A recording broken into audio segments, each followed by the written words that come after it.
Well, welcome to our open poetry and fiction reading here in Bedford, and end of the year celebration for us coming up as well at 2 o'clock, the Denver Review kickoff. But this open reading, we've got some fiction and poetry and some drama as well, screenplay maybe in the mix. I'm Tom Laughlin, coordinator of the creative writing program. I want to thank the Dean of Liberal Arts, Matthew Olson, the Director of Office of Student Engagement,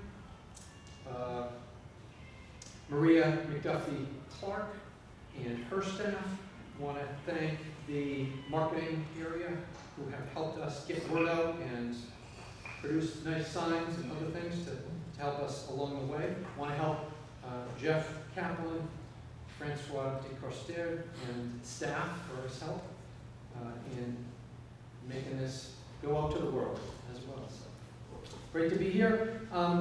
Without further ado, why don't we kick in on some creative work from people, and we'll start off with Marc. Hear from Marc.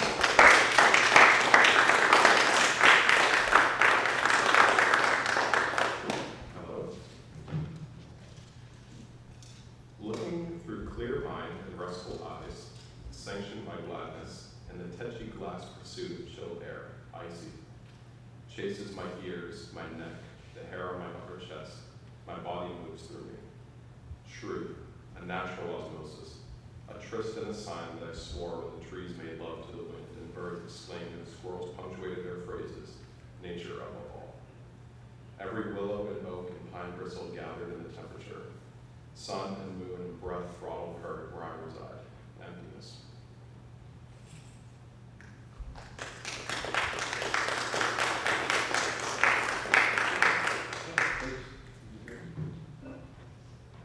The muffled, eager, all too malignant sound of being and noise drips and knells from nature's drywall, like treacly honey collected at the foot of what might be a brook. Lemons suckle and taste of merry, feeding many and starving more. The onerous, cord-whipping, wood-snapping circle or cycle of blackened bones and checks and dampened air domes with oppressively notched interiors, waltzing on cut tooth and nail teak wood floors, ground of existence, it all unceasing. Scraped open every scribe, utterly vexed and tumbled, assign it to the phrase, it the unceasing, just let it be.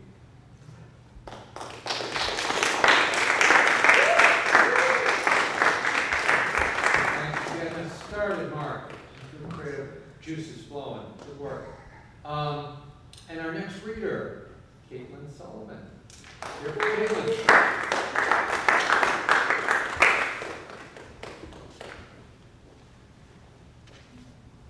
My soul is tired. My mind fights itself. Youthful days have wasted away. Sleep evades. Only the night breeze understands words whispered. Longing for a warm embrace, I listen to my quiet pleas, sobbing myself to sleep. Tossing and turning, insomnia my constant companion. Rueful thoughts pillage my mind, entering unbidden. Darkness, the only comfort I find.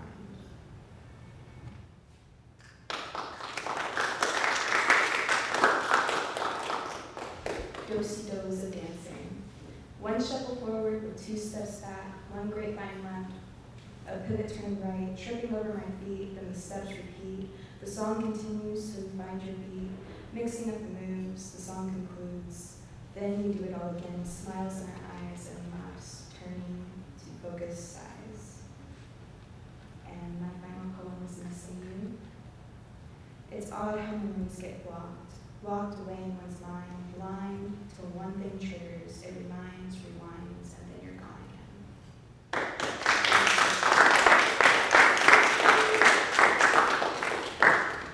Katelynn. Our next reader, Burrell. Connor.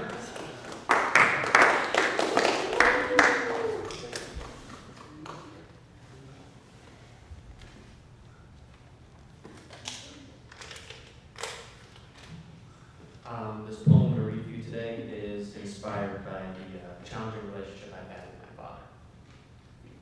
Dear Dad, we do not talk a lot. The times we do are sentences out of a service manual, heated, politics, Barry. What are you doing today? Work or school? Did you see who the Pat signed? All the typical words of a father to his son, except I wanted more. I burned and collapsed under this need, a hug, a cry, a deep conversation. For the longest time, I measured myself to somebody who I thought had no faults, because you couldn't communicate what made you imperfect. I wanted nothing more than to be like you. The work ethic, the passion, the stubbornness, the knowledge, the ability to talk and be friends with almost everyone. You were a victim of your environment. Your dad never showed you vulnerability. He was never there for you. You never talked. But how long does that explanation carry weight? How long does mom have to be the bridge between us, explaining that mental health exists? When will you stop pushing away the trauma that you carry on your shoulders? Maybe never. I sit with anger. Every time you speak, I feel resentment burning its hole. Times of argument and struggle are met with combat rather than compassion. Yet, maybe I am like you. I've tried so hard to be different, to feel my emotions, to talk about the taboo. My politics differ from the family. Hell, maybe I am the black sheep. Does that make me an alien, or does this make me your son? Imperfect, just like you. Mom says you are proud of me, but you cannot find the words to say it. The same way I am thankful for you, drowned out by my own anger. I want you to understand me, my morals, but if I cannot communicate any of this, am I any different than you? Maybe I have to extend my olive branch, be vulnerable, and maybe you'll feel a glimmer of light soft enough to open up, to let me in. Maybe I need to be this black sheep so I can stand here before you. You are flawed. You were there for me in the only way you knew how to be. So I say this, that I am thankful for everything that you have done, and maybe one day we can talk about this. I can read you this poem. Maybe one day you can let me in, and maybe, just maybe, I can see the change in you that I have seen in myself. Or maybe you will keep me locked out at arm's length, and that's okay, because either way, you've raised a son who will break those chains. Thank you. Thank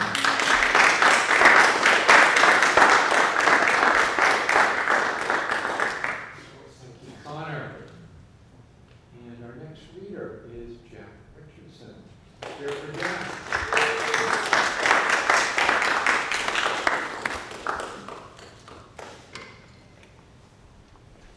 Hello. This is a monologue from a screenplay I wrote, kind of based off Rick and Morty, my favorite show. And yeah, I do have a Rick and Morty tattoo, and no, you can't see it. The guy's famous, his name's Captain Jumper. The Gorgons are coming through the plot holes, and we were the only ones to stand against them. They have a whole armada, and there's only 7 of us. They're flying their shambles at 120 schmeckles. Our existence means nothing. When we die, there's nothing at the end. There's no point to anything. I believe that life is totally pointless and that nothing matters. But to be honest, I'm scared of dying, and I don't want to die. Yes, that logic tracks. And that's the end of the scene. Thanks for listening.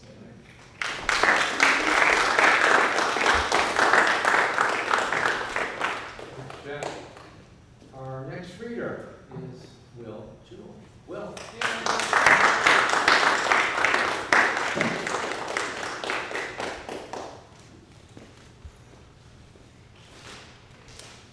I have an acrostic, I think it's called, titled, I Am William Jewell.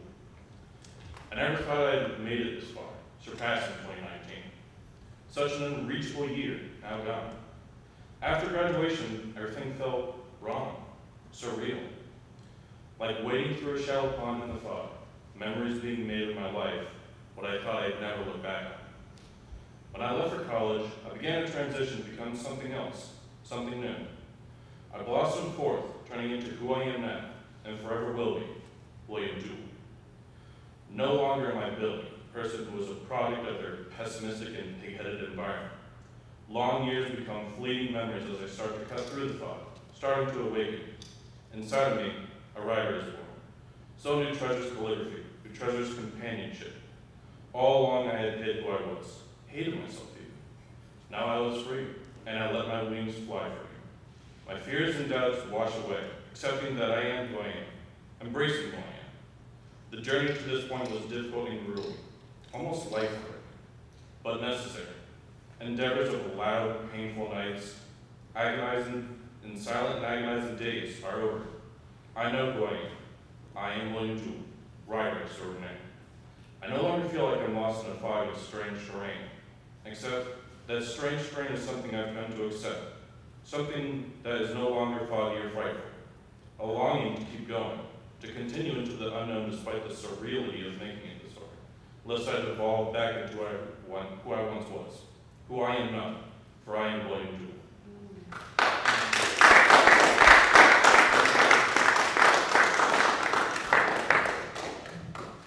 Well, our next reader is Lizzy Haynes. Lizzy.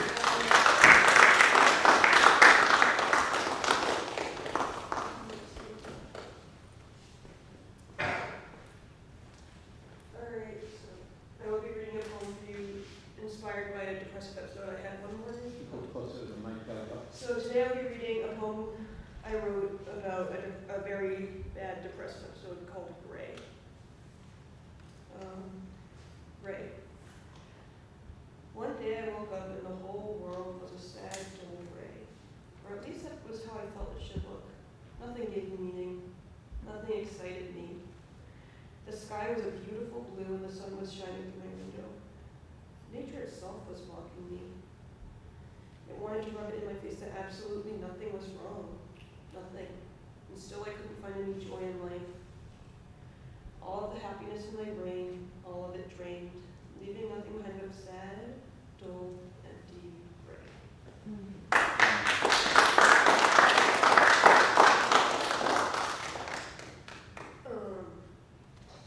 That's Okay. Up to you. okay. You want to read another poem? Sure. All right. So my next one was called "I Like Being Autistic." Can you come them up? Sure. My next one was called "I Like Being Autistic." It's kind of a bare bones. I only just started it, so. I like being autistic. Yeah, you heard me. I like being autistic. Even if it means I know some people don't understand my brain works. They think that my brain is like a puzzle that they'll never be able to solve. But it also means I can like what I like with an intensity that I think not a lot of other people will be able to match. It means I know I'll always be different from other people, so I might as well just be me. And it means that I've met lots of awesome people that I never would have met if I wasn't autistic. So I like being autistic.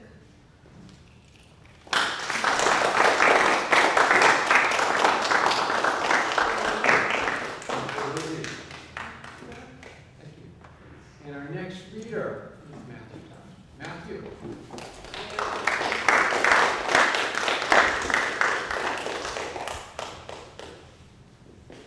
Hi everyone, I'm Matthew Tighe. I'm going to be reading one of my poems that is actually in Dead River Review, so please go read Dead River Review, issue 9, it's out right now. Right this second. Okay, it's called I Will Forget You Not. I wrote this in March when I was going through a very terrible breakup, so I was very furious. I'm doing better now, let me just say that. So this is I Will Forget You Not. You were a painful fire, I was consumed by your flame. But maybe that was my first mistake, not feeling loved before. I turned the blade on myself to rip out my heart and gift it to you. I watched you eat it before my eyes. You drive me to the brink of death. I hate you deeply. Did you love me at all, or was it the way that I treated you? I love you so dearly. I hold so dearly onto the memory of you, I won't let go. The constant desire for you doesn't end, nor does the never-ending hatred of myself. But for you, my love doesn't end. I will die for you, even if your love for me has long since passed. So.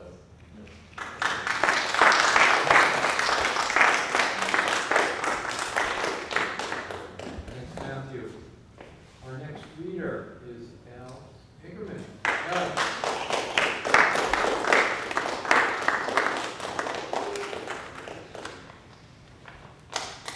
Good afternoon, everyone. Good afternoon. I'm gonna read some poems. Alright, so you got ugly poem number 14. Let's get into it. I'm watching me on a screen, sitcom laugh tracks in front and behind. I make the wrong choice, audience groans, I cover my eyes, until the worst part is over. Too loud, I turn it down, tune it out. Hands on the knob, I yell, don't go in there, and it tries.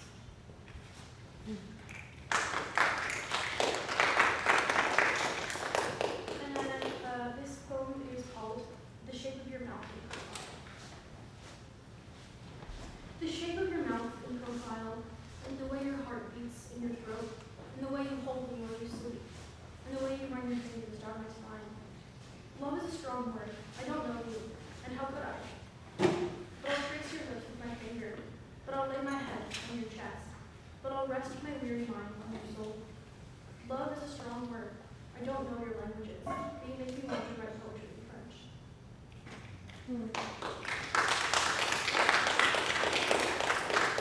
And then I got one more.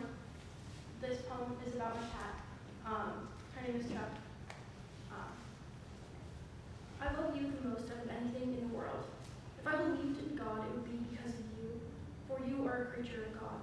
You love and ask for nothing in return but to be loved, and to be fed, and to play, and also to be given forehead kisses immediately upon my arrival home. Okay, maybe you ask for a lot, but nothing for you could ever be too much.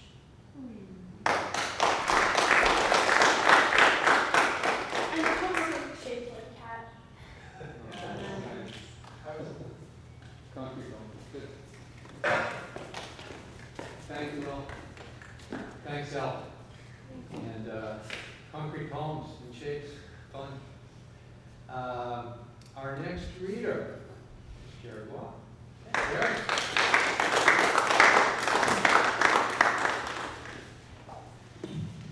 Thank you. Can anyone hear me? Everyone hear me okay? Nice.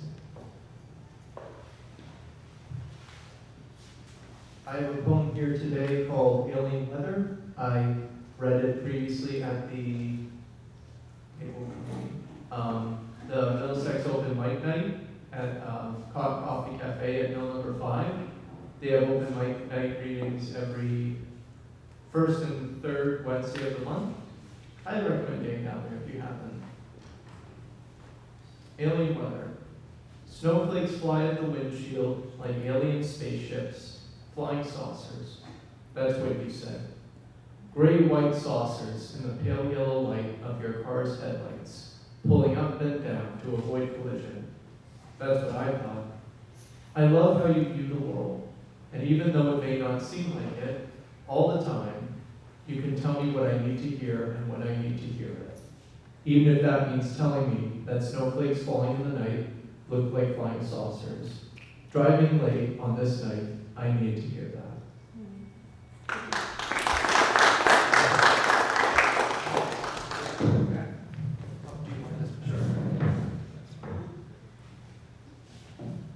Thanks, Jerry. Good work. I think that may be it. I'll round it out with a couple poems of my own. I have been doing some ekphrastic poetry in response to an artist, a Somerville artist, Matt Corrano, in some of his work. And I think I have this to display. Yeah. This is a painting of his I love. Somehow I did it up crooked, sorry. And this poem is called Dark Edges. Summer evenings bring darkness at the edges, jagged, uncertain of extended days, riverbanks of trees turning swampy, hiding herons, egrets, eagles, coaxing loon laughter, chirping like frogs in shallows, nudging boats at their moorings, their specks of red and white nearly lost beside cooling wooden docks that hint of houses beyond, listening for sleepy laps along mossy shores and whispers of memoried residents beneath and beyond the river's dreamy reflections.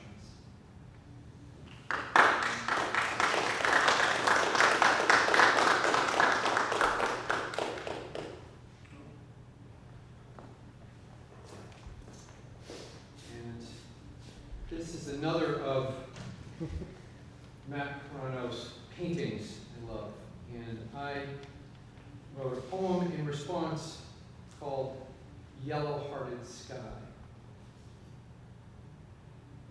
These fields shape my days, days measured by tractor turns cutting moments into rows, rows of sprinkler heads clicking, spraying, spray heads clogging in the irrigation system failure repairs urgent now with this yellow-hearted sky a bowl of unrelenting desert overhead costs increasing like the dust a constant now, filling my hair and eyes watching the drying and wilting crops confused by the new seasons. These fields shape my seasons of plowing newly thawed fields made ready for sowing seeds sinking evenly into rows and crops monitoring and measuring levels of fertilizer to be applied.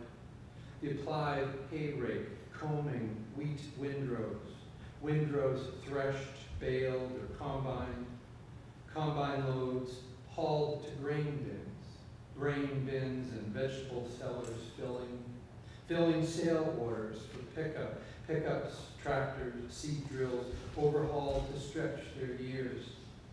These fields shaped my years ago at my grandfather's feet and yards and acres of dark soil just longing for seeds, corn, beans, squash, watermelon slices juicy on hot August afternoons when winter wheat seeds spread from my father's young hands, his hands lined, calloused, and bent by my harvesting time, the time in his tractor seat shortened by Pall Mall smoke and fires increasing every year, adding to the heat once welcomed, now taunting seeds, stalks, skin, soil, the soil surviving on pumped-in water evaporating under this yellow-hearted sky.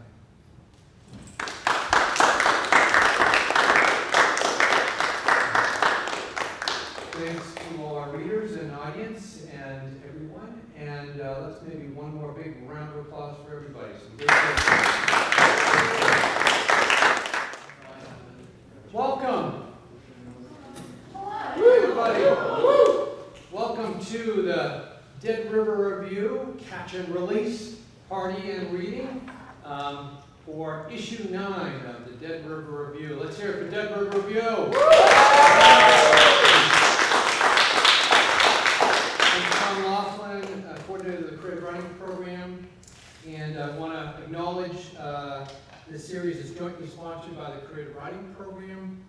I want to thank my Dean of Liberal Arts, Matthew Olson, and also the Office of Student Engagement, helping us out with his pizza and salad and funding us in all different ways. Maria McDuffie Clark and her staff. I want to thank marketing people who have helped to get word out for this and support Dead River Review. And I want to start with a land acknowledgement that we have in Dead River Review. The editors of Dead River Review acknowledge and are mindful that Middlesex Community College stands on lands that were originally occupied by people of the Pennacook, Pawtucket, Massachusetts, Wamasett, and Nipmuc tribes. We recognize the distinctive spiritual relationship with its land and the waters that run nearby our campuses, including the Concord and Merrimack rivers. We would like to thank the Pennacook, Pawtucket, Massachusetts, Wamasett, Nipmuc, and other Native peoples for providing us the opportunity to create our literary publication, Dead River Review, on their ancestral lands.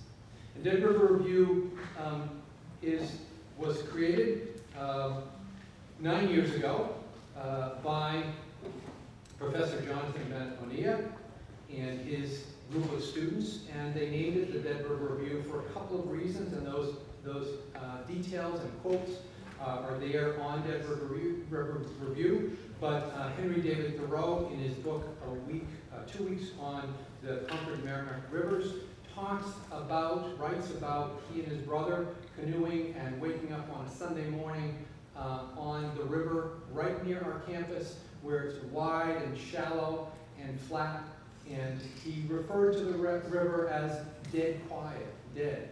And so that came out of that, as well as he also wrote about the factories in Lowell that were built and the ways that the dams there ended up stopping the fish from swimming upstream and killed a lot of fish. So we have some positive and negative for our both campuses, but that's where Dead River Review name came from. People often ask, what's that from? So thanks to Henry David Thoreau. I want to welcome everyone here and want to thank some more of those editors who came before us. I mentioned Jonathan Bennett Bonilla created and worked with someone to design this Dead River Review website that we have built on over the number of years. Daisy Carlson was the professor who was the lead editor on issue 2 and 3. Katie Durant, issues 4 through 7.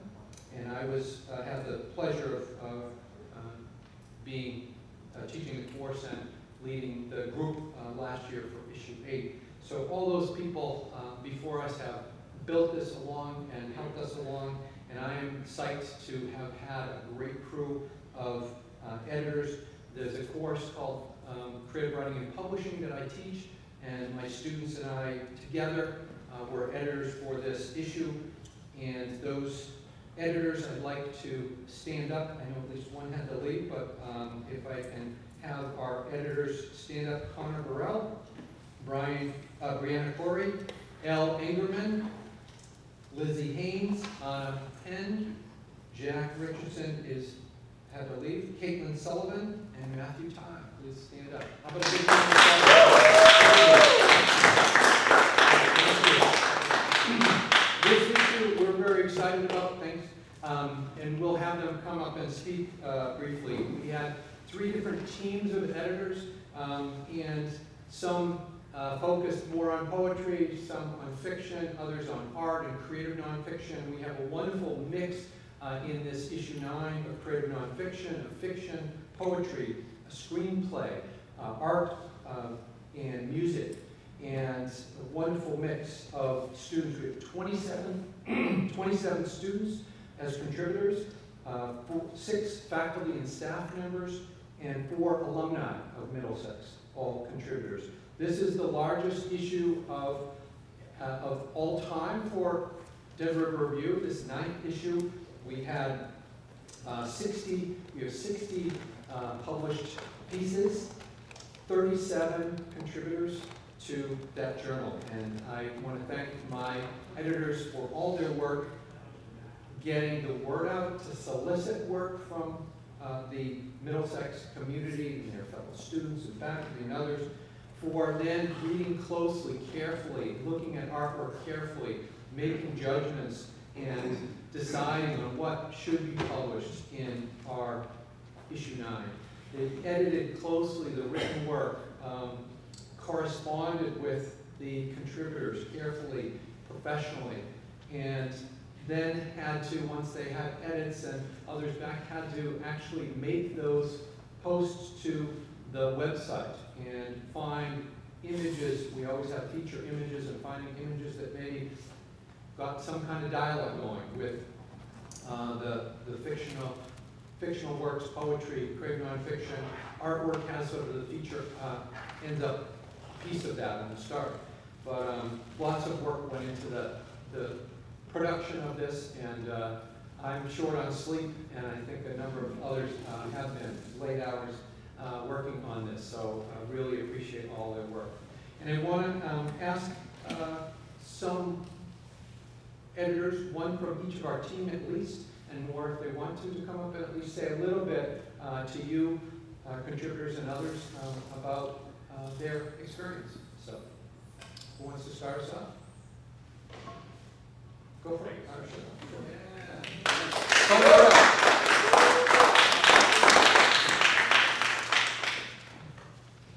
Hello, I am Connor Burrell. I was one of the editors for issue 9 of the Dead River Review. My group, along with Engerman, we focused on poetry. And I guess I just want to start off with, first of all, thanking all my fellow editors. And even more so, thank to all of the contributing writers who submitted and who have been published. This was such a privilege to be able to read all the different amazing works, and it's very humbling to be surrounded by and to know that there are so many very talented artists out there. And it's not to say that this process wasn't without its stresses. I mean, as Professor Laughlin mentioned, there was some stresses, some panics, some times where I wanted to punch my screen out on my computer, but luckily that did not happen. And I can say with confidence that it was very much worth it. And once again, I want to thank all the talented writers for making this an amazing issue of our literary magazine. Thank you.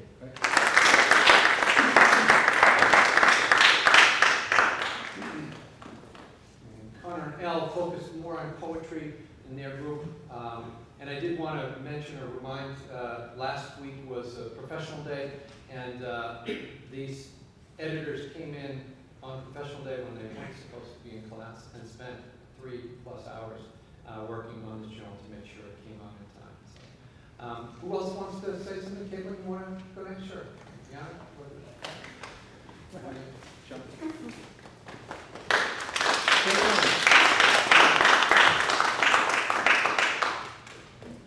Hi everyone, my name is Katelynn Sullivan. I was part of the art, media, and creative nonfiction group.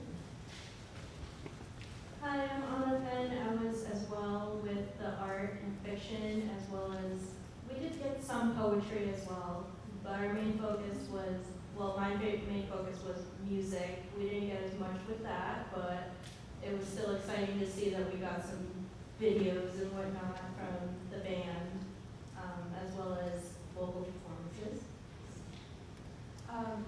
I'd just like to start off with thanking Professor Laughlin for putting in so much hard work and time and effort into this class and helping us just make Dead River what it is. I'd also like to thank the contributors and fellow editorial people, because without you all, it wouldn't have happened. It was a humbling experience to be able to see all of these creative people's works come in and be able to fine tune it to where we could publish it and just know that into what it is now. Along with the editorial team, Professor Laughlin, and the contributors, you all are very inspiring and very brave for publishing onto our school magazine. I know it can be scary.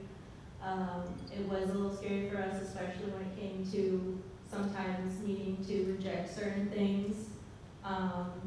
And I just wanted to let you guys know that we appreciate you submitting regardless of what the whole census was for the final draft. Thank you.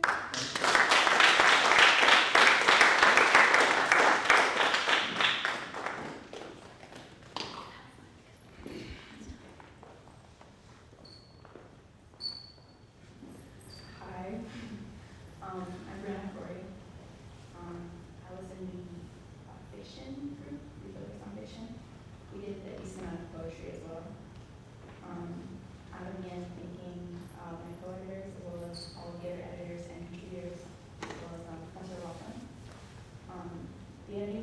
was difficult at times and frustrating for sure. I myself have probably asked a lot of repetitive questions to Professor Laughlin, all of which have been answered graciously, kindly by him and my collaborators. At times we were lazy and we were really lacking, and other times we had no idea what we were doing, and this all made the process 10 times more hard and 10 times more worth it. So again, I want to thank everyone for all their hard work.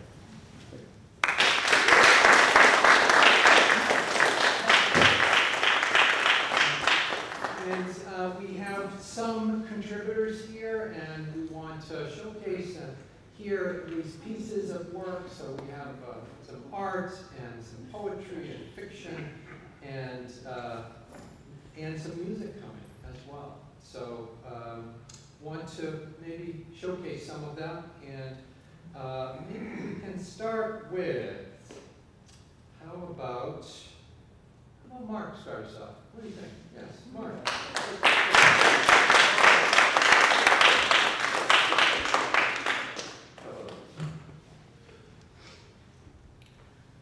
When I get home, I am right with my things. A delicate and dilapidated war zone of weathered beatings, dust colony proceedings, creaks and floor squeaks that batter and hum to the drones of feet. Weeds and vines of arterial emerald that twist and shout their way up the concrete, and tinged with such severity and honesty that they were best left in solitude. Our driveway parallel aligned in perfection with formerly tender green grass, crisply cut with craft care and devotion, reflects my father. I stopped for a moment for the photograph. Thanks.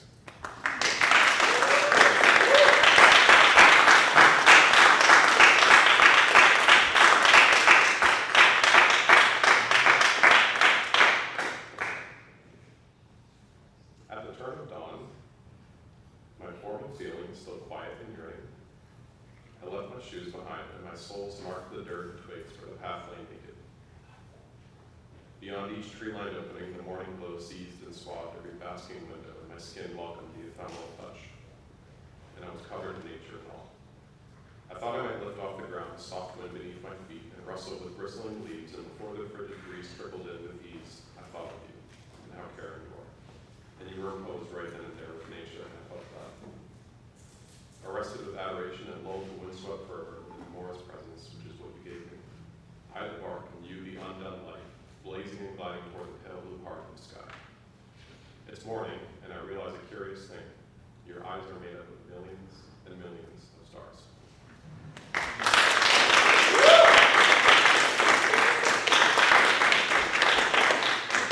Starting us off, Mark, and if I didn't make clear, I'm going to try and pull up pieces so we can look at some of those overhead, at least beginnings of work. So a lot of great work out there. Our next reader, Raë Silva. Welcome, Raë Silva.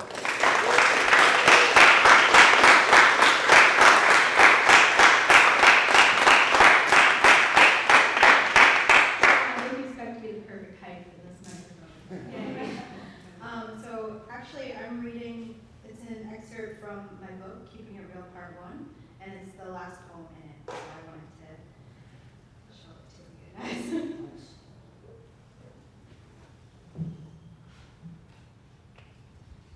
Rosalie Foy. Dear grandmother, my nanny, did your mother brush your long hair? Did she dress you up in the nicest outfits and pearls for church?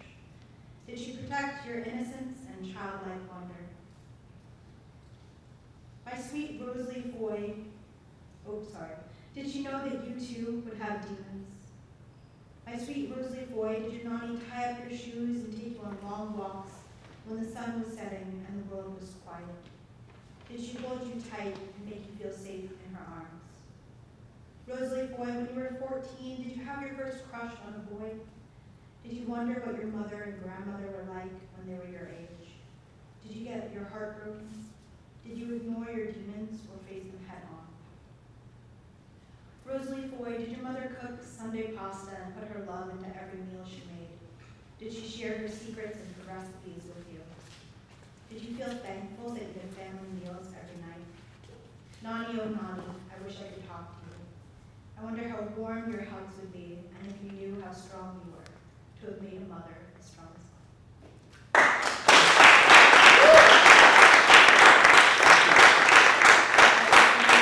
I'm an alumni of Middlesex, so yay. Thanks, Middlesex.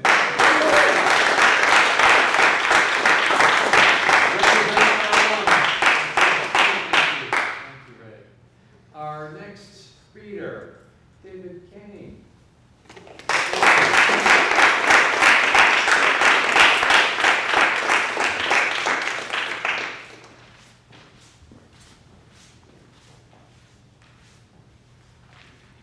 Greetings.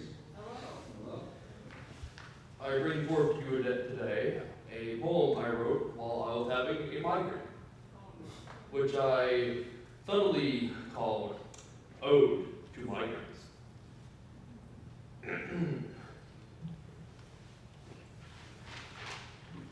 My brain, such pain which drives me insane, unleashing my reins as if I was untamed. It aches and echoes through dimensional planes. My cranium cries as if being slain.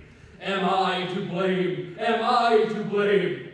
On what terms do I bring great shame? How have I unraged hell's greatest dame? If her heart pounds like my skull, then we now feel the same. Thank you.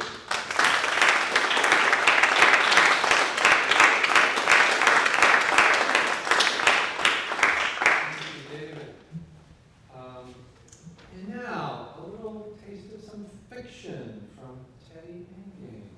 Teddy. I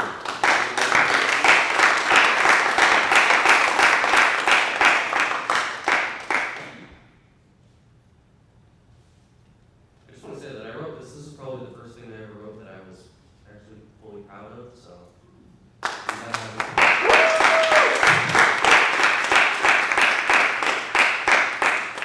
It's called Dust.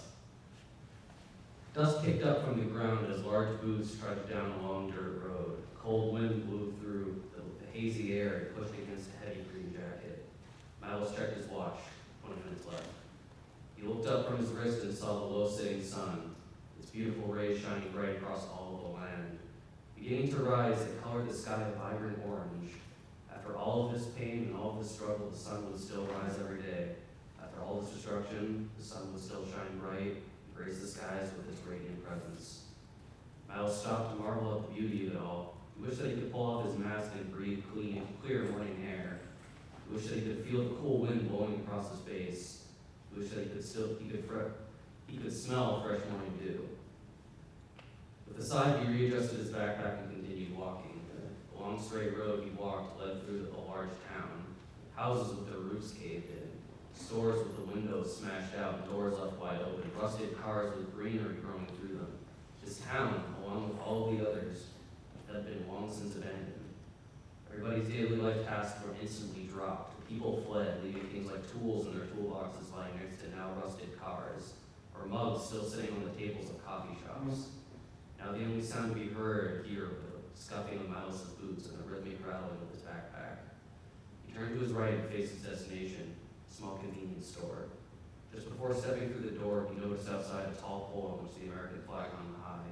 It was torn and raggedy, but even when torn, it sailed in the wind with a defiant strength. Miles turned back and stepped into the store. The inside was just as one would expect a convenience store to be. A small, one-room store with shelves occupying the majority of the real estate.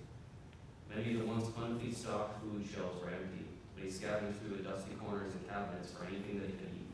After a few minutes of digging, he found a couple cans of beans and a single can of tomatoes. He set his rifle down and pulled out his backpack. Opening it by filing with the clumsy zippers, he stuffed the cans in wherever they would fit. Slinging the pack back over his shoulders, he retrieved his rifle and headed for the door. Before stepping out the door, he turned to look at the counter. It was empty and dusty, with an equally as dusty cash register sitting on top.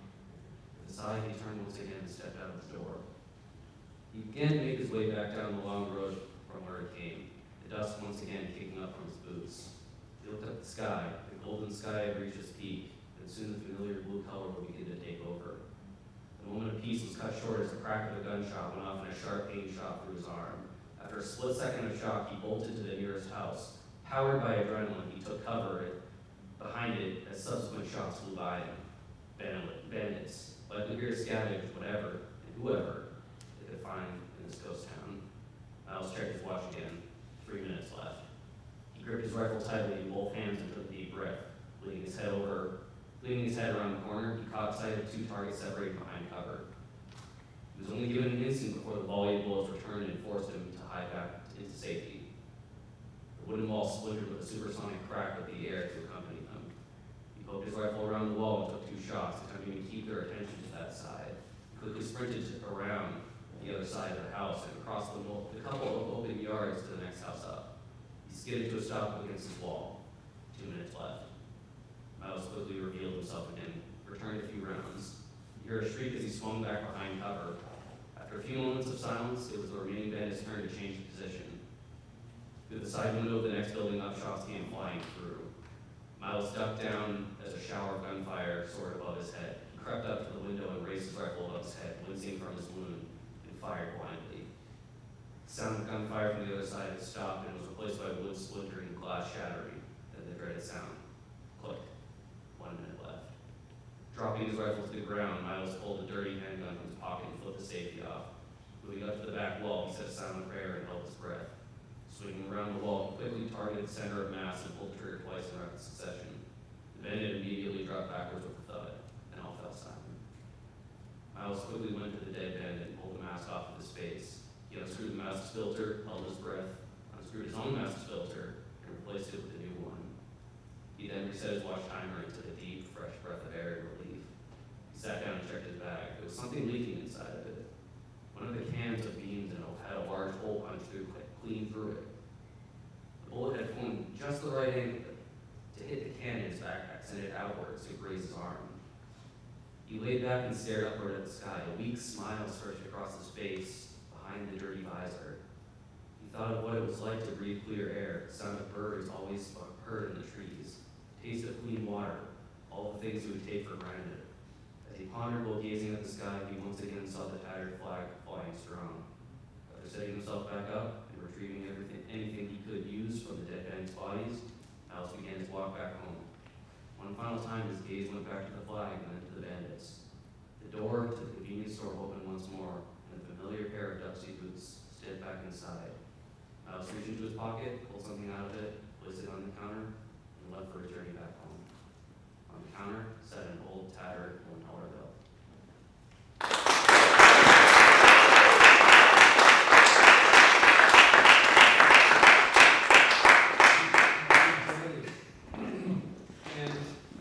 To turn to some art with Natalie Ryzhova. Yeah. Yes.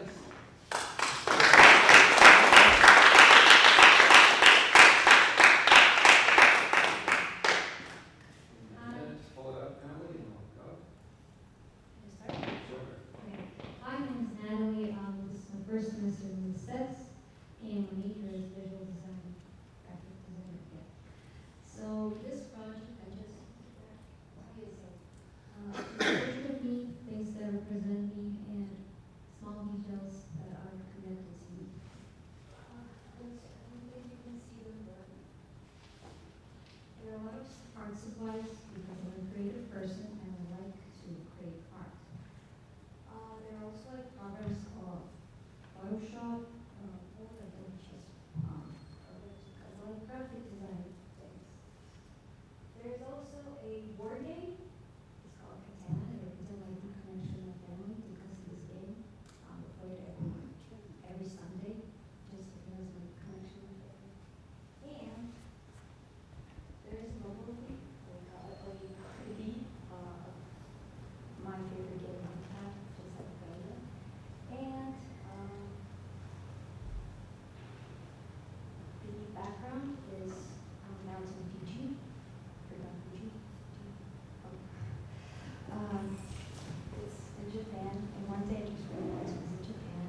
Maybe a couple. All right, I have 3 in there, so. Sure.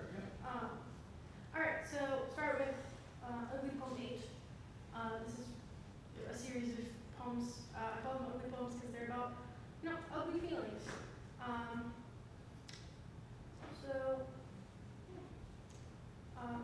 I drive differently when I'm alone, recklessly. I stop shorter and closer. I swerve and speed, high on the way it feels to cross yellow lines. I imagine a crash, vividly. I can hear it, loud and violent, arms and legs shattered, laying in the pavement and glass. I'm sprawled out, painfully, crumpled metal, twisting skyward, acrid body smoke and sirens, swimming in the highway. I could do it if I wanted, blindly. I could destroy and be destroyed. Solitary, never alone, following ghosts I promise I won't create.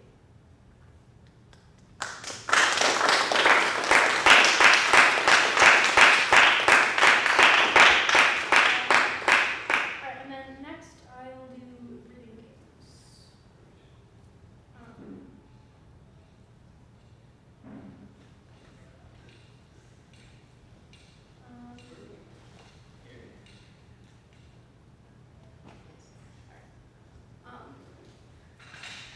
Reading games.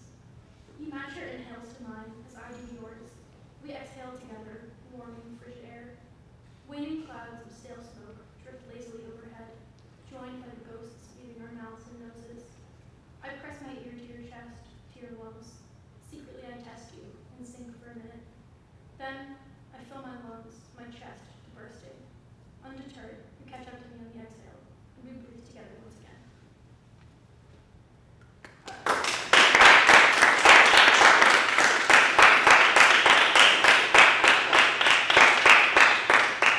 And I got one more poem in there. Which one was that?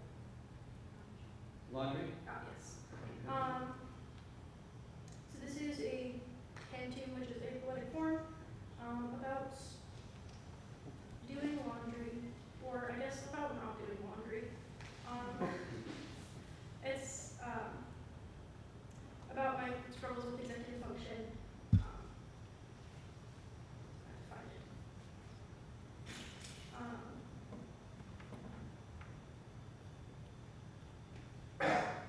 I'm just gonna pull it. One moment, please.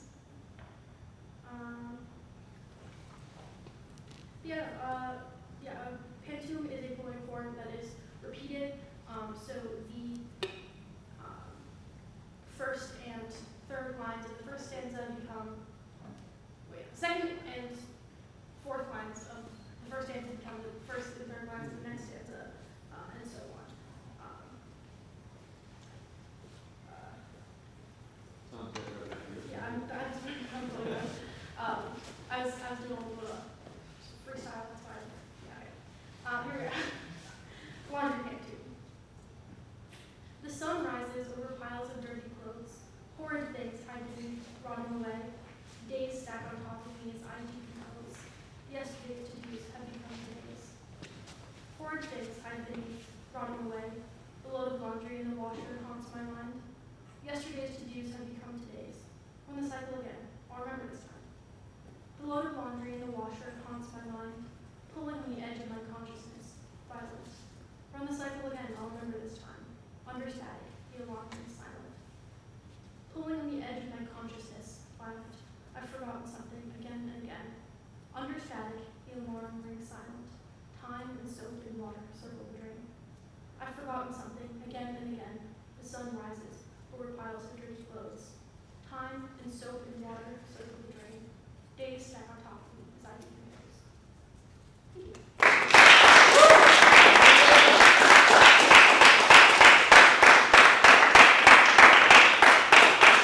Thank you, Belle. A couple of our editors are both artists and poets. Our next reader is Annah Phen, a little art and poetry.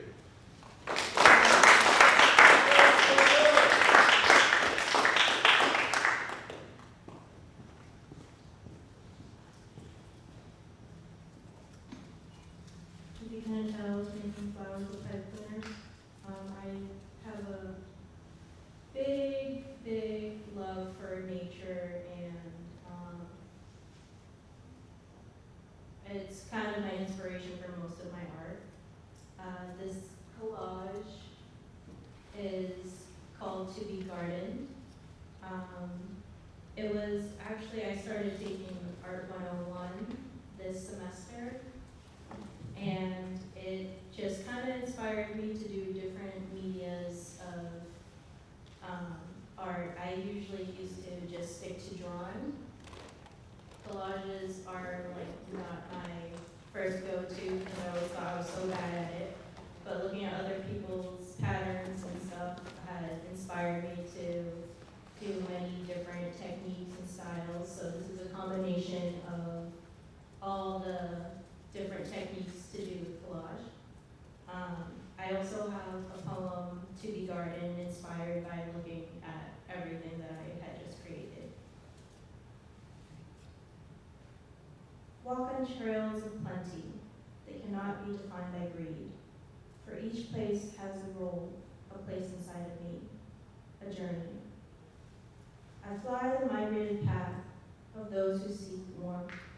Each has a resting nest, leaves and twigs transform into a home. Life appears bigger than just a field of grass.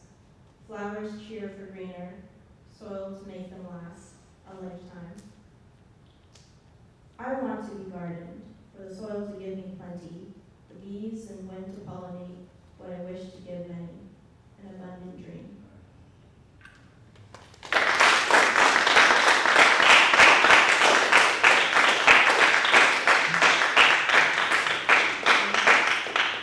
My next poem is mainly inspired from my nights at karaoke.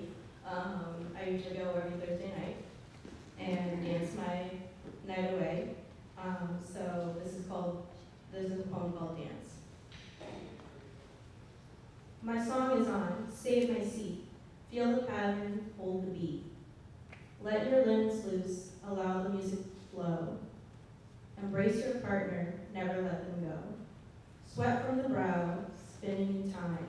With lyrical sound, there's a twisted lie. Some symphonies play, truth imparts. With that we sway, feet hitting the marks. Thank you.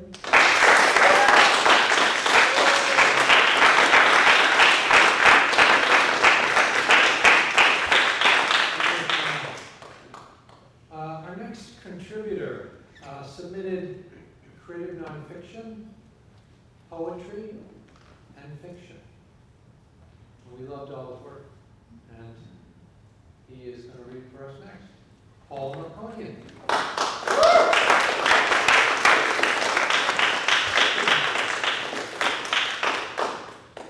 Thank you, Professor. Thanks you guys for all the work, and for accepting my work, and for accepting my inexperience in the editing procedures. Piece of work. Piece of work. Thanks, Al. I needed that. So this actually, the idea for this actually came from a dream. I woke up at like 3:30 in the morning, dictated a text to myself, a couple paragraphs, and then a while later this came up. Atlantic City. So me and Jimmy drove down to Atlantic City to get away from it all, as Jimmy put it. He was trying to be nice. What he meant was get me away from Jolene, or anything that reminded me of her, which in this one-horse town is pretty much everything. She dumped me again. This time, though, it wasn't because of me, my job, my car, or one time my lack of direction. I had to laugh at that one. Why does direction matter when you always end up in the same place? All those other times I just make it to Friday and get drunk for 2 days. Usually by Sunday, Jolene would get lonely, horny, and we'd make up. It's funny, she always seemed to break up on a Tuesday and make up on Sunday. I never could figure that out, no matter how many Wednesdays and Thursdays I spent thinking about it. This time was different. She didn't blame me. She blamed some other guy. I thought she might be making him up, but it hurt worse anyway. It seemed more real, if that makes sense. I was bitching about it to Jimmy Thursday night at the Foursquare after we cashed our checks, when Jimmy came up with the Atlantic City idea. Maybe he knew something I didn't and was thinking ahead. If Jolene didn't call Sunday after I'd been drinking for 2 days, I might do something stupid or just keep right on going and pick myself out of another job. We've both done that a couple times. There's only so many places to work around here, but there's also only so many of us. So there's lots of second and third chances to be had. Hell, Reindeer Murphy's pushing 50 and he's had 20, maybe 25 jobs since he was my age, and he only worked at 3 places. You go home tonight, pack your shit, bring it with you to work tomorrow. Right after work, we hop in my car and bolt, Jimmy said. You want some powder? We'll get some powder. No fucking powder, man. The only real trouble I ever really had was on that stuff. It's not so much the coke itself, it's that I end up drinking so much more I get a little out of control. I'm not saying I'm a Boy Scout or anything. I messed around in high school like everybody. More than most, probably. One time they made me go to some of their meetings. They seemed okay for those people that need them. People talking about their problems, some of them happy-go-lucky, others just miserable fucks. Pretty much had like every night at the Foursquare, really, except people were sober, mostly. It made me think they should have meetings for kids, you know, before we start screwing up. Teach us some shit. And not like that dumb crap when some fat cop comes in and gets everybody curious. I mean, when a cop tells a 12-year-old not to do something, any normal 12-year-old is going to want to do it. Am I right? Okay, bro, no powder, Jimmy said, hands up in surrender. We get down there about 8 or 9, shower up, hit the casinos. I'll call my dancer friends, take your mind off stuff. Stuff hung there like Jolene's perfume. I had to admit, a change of scenery sounded bright. We hadn't road tripped in a while. We had one more beer each and headed home. I didn't want to start the weekend with a Friday morning hangover. Work Friday was, well, work. What do you want from me? Me and Jimmy even passed up the Friday afternoon break beers the crew has every week. We wanted to at least walk into Harris full-witted. That's where we generally stayed when we hit AC. When we say it in front of the boys, they look at us like we have money they didn't know about. But it ain't really like that. Jimmy's mom is, how can I put this nicely, a degenerate gambler. Even small fries like her get comps and special deals for the joints on the strip, and Harris was where she usually ended up. Jimmy also has a hookup for hookers, too. He met a couple working girls one time on a trip with his mom. It's not as fucked up as it sounds. When Jimmy's mom gets her license suspended, she makes Jimmy drive her. He was hanging around the lobby one time, looking lonely and employed. One thing led to another, and $300 later, he had 2 new friends. I met them one time. They were nice, not what I expected. We hung out for a couple hours, played the slots just enough to get free drinks. They played on their own dime, too. The whole thing wasn't as businesslike as I thought it would be, which I appreciated. I just never wanted legs getting laid for getting laid sake, you know? Not saying I turned it down, I'm not that weird, but I prefer, you know, liking a girl before having sex with her, waking up with someone and feeling good about it with them, not all awkward like we both just made the same mistake. Anyways, like I was saying, the one time I met Jimmy's AC girls, it was okay. We had some drinks, walked the strip making fun of tourists, danced a little. The next day it felt like a date that had worked out good, not like I was a desperate John doing something wrong. Jimmy didn't seem to care one way or the other, at least that's how he acted in front of the boys. But I don't know, who really knows what's in the other guy's heart? Am I right? Excuse me. We walked into Harry's lobby on schedule, a little after 8. Jimmy was his usual self, acting like a kid whose parents were away for the weekend. I liked that about him. Even though I wasn't totally into it, I was doing my best to keep up with his spirit. Then I literally ran into her. Well, okay, not literally, we weren't running. We bumped into each other, and she dropped her purse. Stuff spilled everywhere. I kneeled down to help her and headbutted her, just a little. I swear we had a moment, just a couple of seconds. I opened my eyes a little wider, and she smiled, a real beauty, with those kind of eyes that are so green they look fake. Then we sort of snapped out of it, and as I'm helping her pick up her stuff, I'm also watching from a distance, and thinking this is like every stupid movie Jolene ever made me watch. Stupid movies and all, we still had that moment. As we stood up, I shook her hand and I said, "I'm Billy, by the way." She said, "Well, that's a strange last name." And we shared a laugh, which I counted as moment number 2. She told me her name was Mandy, thanked me for helping her pick up the stuff I knocked out of her hand. But she said that with a smile. Then she turned and started to walk away. I don't know what got into me. "Hey, Mandy," I called after her. She turned back to me, but she didn't say anything, so I figured it was still my turn. "Me and Jimmy just rolled into town. Looks like you guys are just getting here too." We were gonna clean up a little, get something to eat. Would you ladies like to join us? Mandy and her friend looked at each other. Jimmy standing on the other side of them, giving me the stink eye. I knew what he was thinking. He had his heart set on a hooker.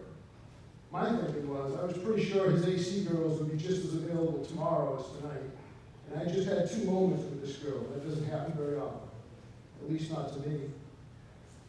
Mandy and her friend, whose name was Suzanne, sort of shrugged and a wordless, what the hell, nodded to each other, and Mandy said, sure, we're actually staying down the street. We could meet you back here in, say, an hour? I almost said, sounds like a date, but luckily it came out, sounds great, see you then.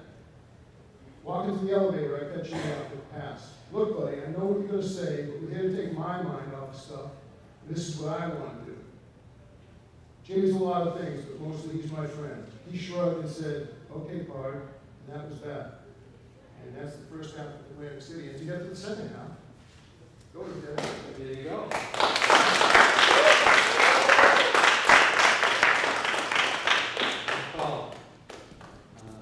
Let's hear poetry from Brianna Correy. Brianna.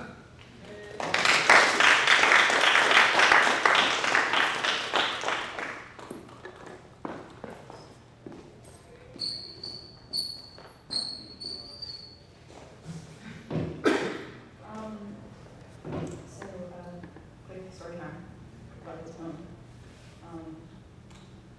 I grew up in a very loud household, and I'm quite quiet, I guess you said, compared to my family.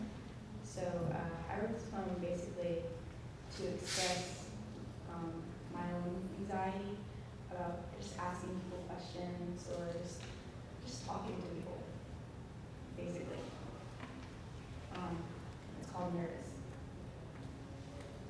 There's a slow pace in my step as I glance awkwardly around the room, make you uncomfortable.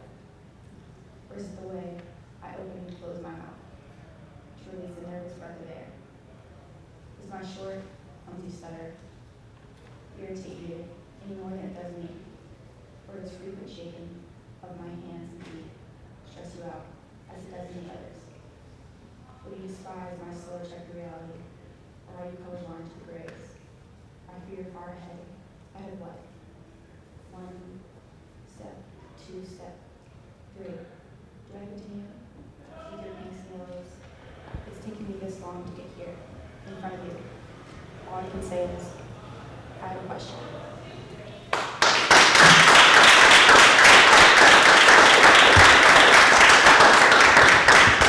Thanks, Brianna. Our next reader is Matthew Tighe. Okay, yes, no. Our next reader is a little art, a little poetry from Katelynn Sullivan. Yes.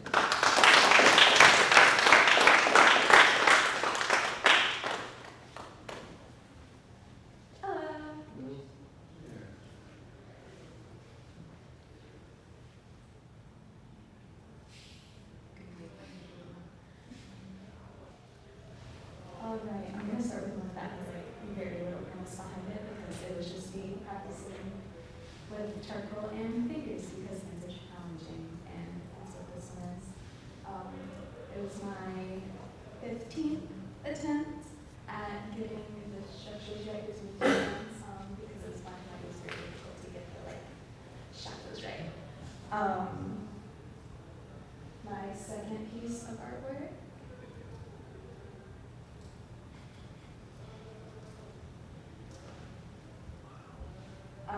it is an acrylic on canvas with candlewax used.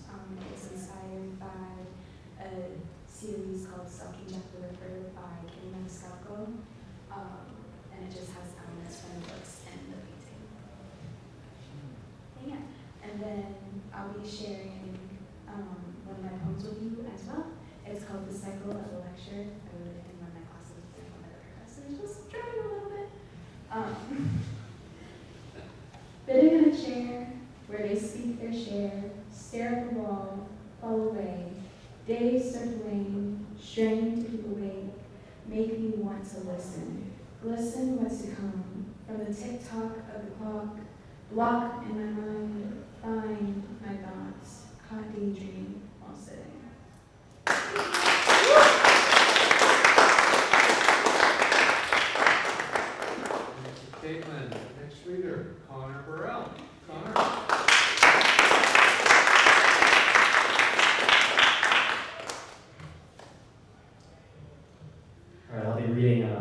excerpt from my fiction piece, Peace on the Sea of White. Beep, beep, beep, beep. Chloe's alarm clock howled over and over again. She finally mustered the strength to hit the snooze button. Even a task as small as that was enough to drain the entire life force of her battered world. Chloe's eyes opened. A cluttered and dark apartment materialized around her. The place was a void that made a shadow seem like the brightest light. She wiped the crust out of her sore eyes and looked around.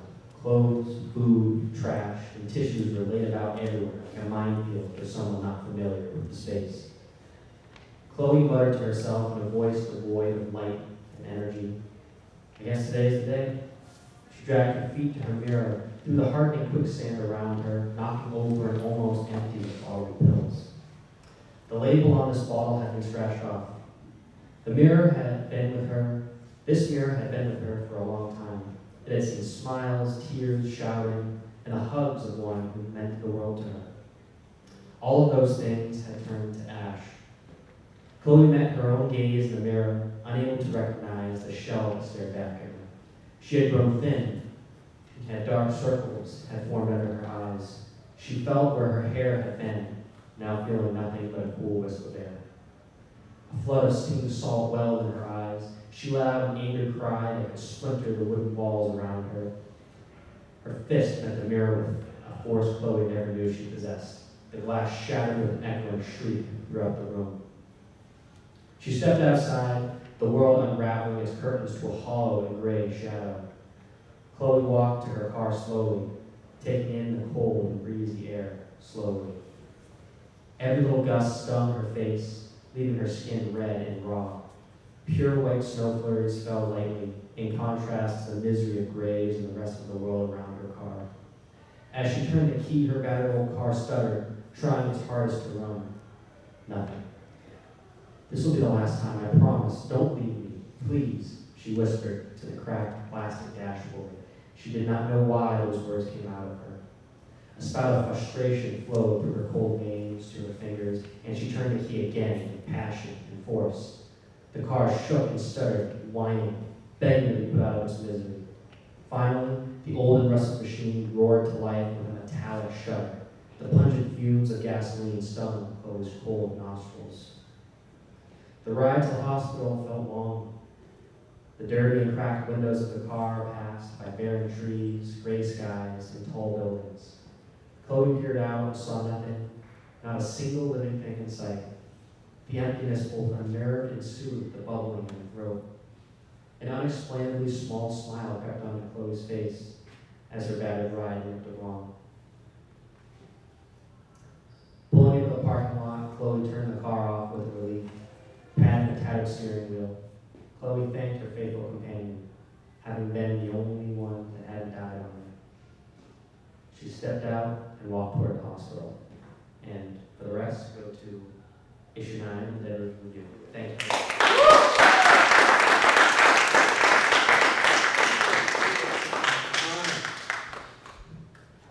Good advertisements on lots of great stuff out there. So, and a nice sampling today. Our next reader will be Lizzy Haynes. Lizzy.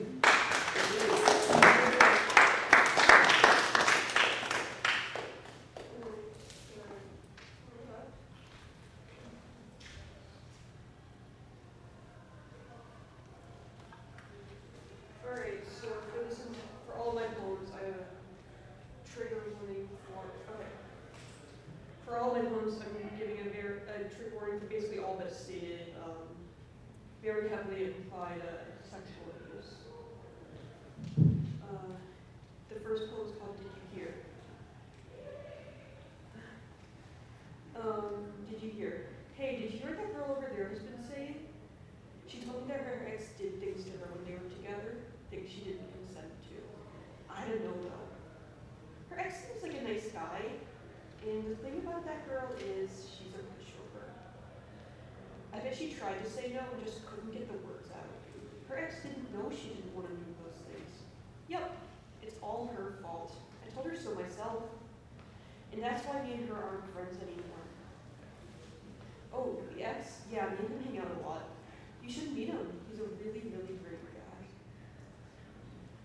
and that's the first poem. The next poem is called How. People say you didn't know what you were doing, that you knew you were crossing a line but didn't know how big, that you feel shitty about all this, that you still love me, that you've learned your lesson. How could you not know? You're a big boy now, 22. How could you not understand that when I say wait, or when I'm trying to sleep, that it is not the time? I'm not a toy. I lie in bed at night, and God, it's like I can still feel you. You may think it was just a mistake that you can learn from and move past, but I will never feel pain again.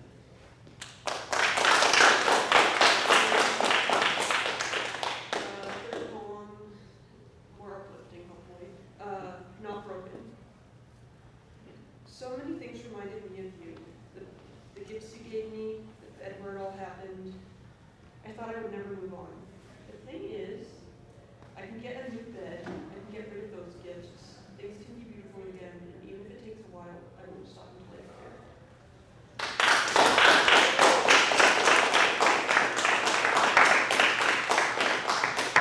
Thanks, Lizzy. And our next reader is Jared Waugh. Jared.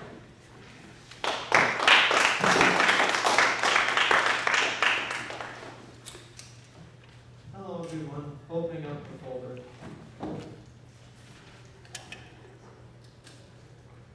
I was lucky enough to have 2 pieces in the mic is not meant for my height. But I was lucky enough to have 2 pieces in this issue of Dead River Review. The first was a poem called Condemned, and the second one was a longer fiction piece called Friends in Dry Places. All right, all set. Condemned. Years ago, it seemed easy to ignore your offhand comments that physically raised my eyebrows and mentally cut into the skin over my heart. To not rock the boat and let it pass smoothly through choppy waters. Maybe it was because then we had years. Now we have months, not yet weeks, days, hours, minutes, seconds. It already feels too late. No good to give any measure of time to despair. You speak so directly with such casual disdain of individuals and institutions that are so integral to me against principles that you yourself instilled in me that I thought we shared. You speak so proudly of those who, the level of detachment befitting bureaucrats, would destroy the lives of those we don't even know, of my friends, of me. At one point, years ago, it seemed possible to compromise with you on such things, which are, with the benefit of hindsight, beyond such things. But that was years ago. This is now. Even now, imagine my surprise as I become more intolerable without your knowledge. Less of the child you knew, less palatable, more queer, more words that I could never use around you without rocking the boat. Imagine my joy at the realization and becoming. Imagine my heartbreak over knowing that I can never really share any of it with you. Would you speak the way that you do, think the way that you do, if you knew who I had discovered in myself? If I had the courage to tell you? I don't know. Would I have known peace if I had let our relationship die like I was told to? If I had followed through on a mercy killing brought about by the love I had for you, of not wanting that animal to suffer? I don't know. Years ago, I killed nothing, and now I feel like I am condemned, watching something slowly die, having exhausted all other options through inaction, being only able to watch. There are no tears, but something like a bruise forming over my chest, which might have housed a scar if, years ago, I had suffered the pain and let time heal the wound. I may never know. As the sun sets on one era, as the shadow of November inches closer towards us both each day, as I come closer to asking you to choose between that man and your child, I fear I may never know. I fear to know if you ever felt the burden of such a choice at all.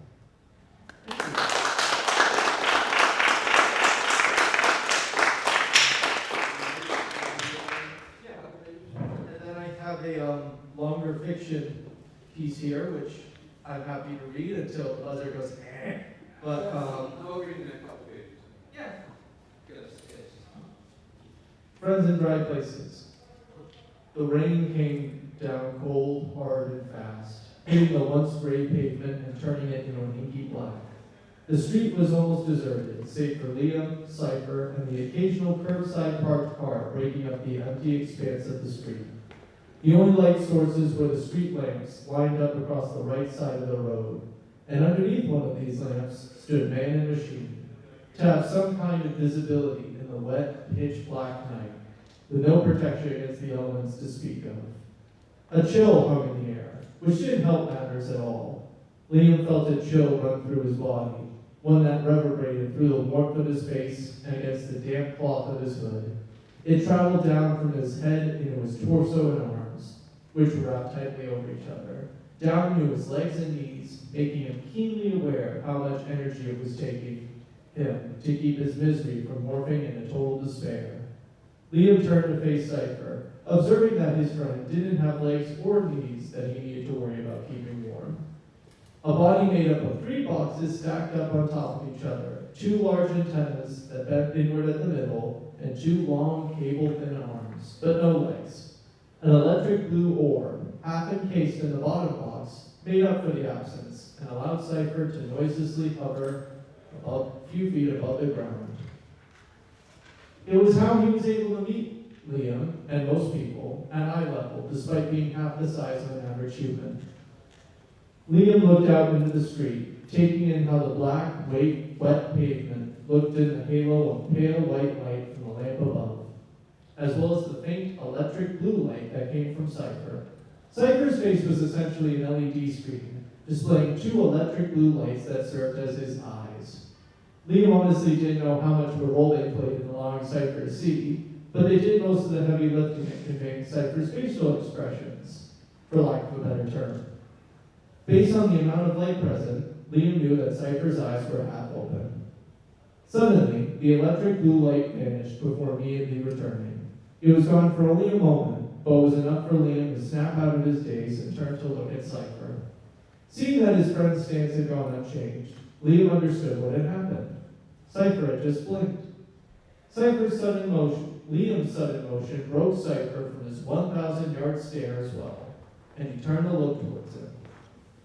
The 2 stared at each other for a moment, the rain pouring down around them, before Cypher turned his body back around to face the street and their apartment building on the other side.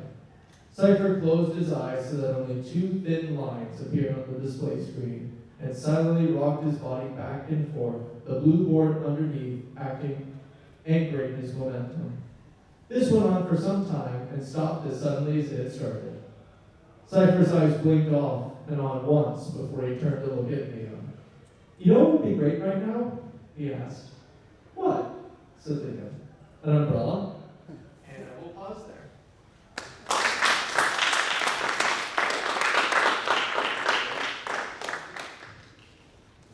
Read more on Dead River Review.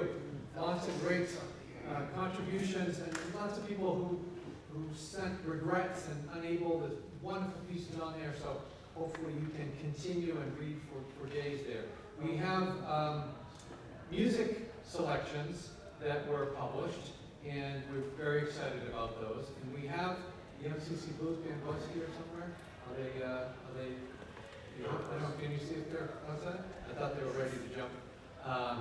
But maybe jamming somewhere outside and enjoying themselves. But we had a wonderful piece that we accepted by a group that calls themselves the MCC Blues Band. And we will hope that they can be found. They stepped up for a little. So while we're waiting for them, I just want to thank everyone who contributed. Again, this was a very exciting issue for me. I just love what came out of it, and I love the work that our editors did. The images that you saw were wonderful. So, stretch. Yeah. So how about a big round of applause for everyone who read today and put forward and discussed their work. Such amazing work. So.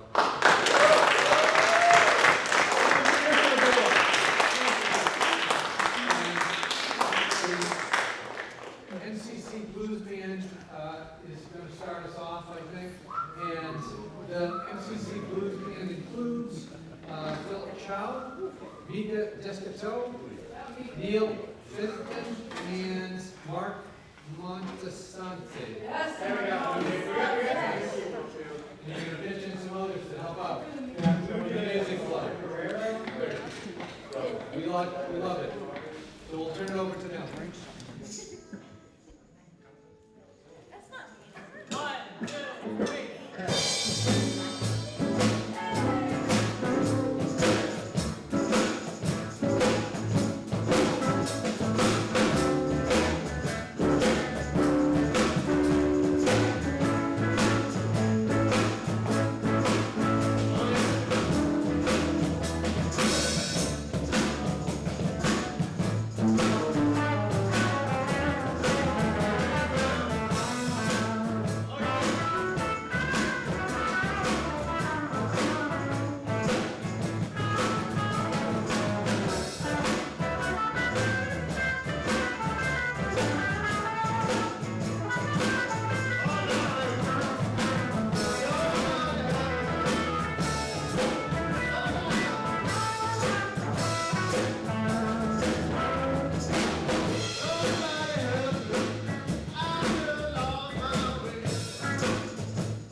Let's hear it for the MCC Blues Band. Thanks everybody for being here. Grab some food. If you sit right next to it, we're going to keep the music going. So get the dancing shoes on and have some fun. Thanks everybody for being here. Big round of applause for everybody. Yeah! Check it out. You have some fun. It's great work out there. Thanks everybody.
Stay with us, guys. Everybody, have a great rest of the